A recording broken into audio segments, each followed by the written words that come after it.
സൂര്യൻ്റെ സ്ഥിരമായ ആകൃതി എന്ത്? ഗോളാകൃതി, വൃത്താകൃതി, സമചതുരം, ആകൃതിയില്ല. സൂര്യൻ്റെ സ്ഥിരമായ ആകൃതി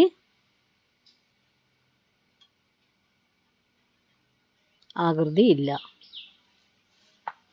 കാസിരംഗ വന്യമൃഗ സംരക്ഷണ കേന്ദ്രത്തിൽ സംരക്ഷിക്കപ്പെടുന്ന മൃഗമേത്?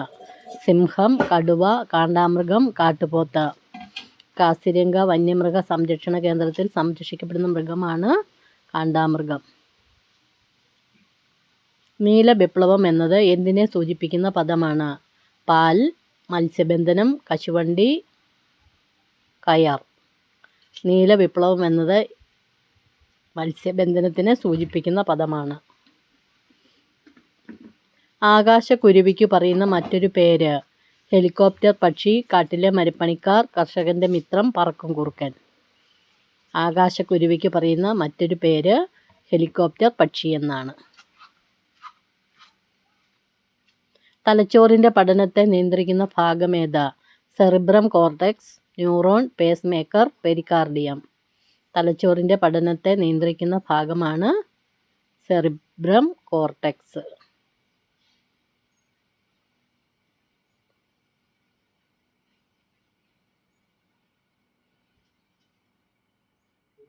ഡോൾഫിനുകളുടെ പല്ലുകളുടെ എണ്ണം എത്ര? 50, 40, 35, 20.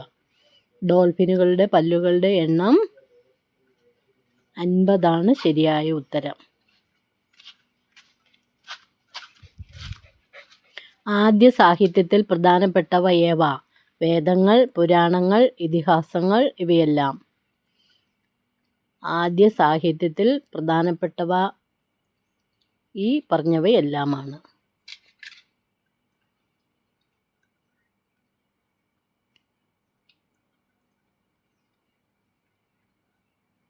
ഇന്ത്യയുടെ തീരപ്രദേശത്തിൻ്റെ ആകെ നീളം എത്ര? 3000 കിലോമീറ്റർ, 5000 കിലോമീറ്റർ, 6000 കിലോമീറ്റർ, 8000 കിലോമീറ്റർ. ഇന്ത്യയുടെ തീരപ്രദേശത്തിൻ്റെ ആകെ നീളം 6000 കിലോമീറ്റർ ആണ്.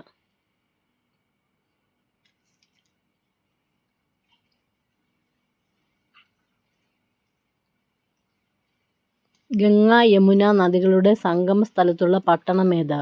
അലഹബാദ്, ഹൈദരാബാദ്, സെക്കന്ദരാബാദ്, ശ്രീനഗർ. ഗംഗ, യമുന നദികളുടെ സംഗമ സ്ഥലത്തുള്ള പട്ടണം അലഹബാദാണ്.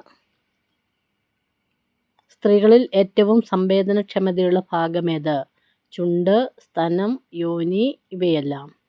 സ്ത്രീകളിൽ ഏറ്റവും സംവേദനക്ഷമതയുള്ള ഭാഗം ഈ പറഞ്ഞവയെല്ലാമാണ്.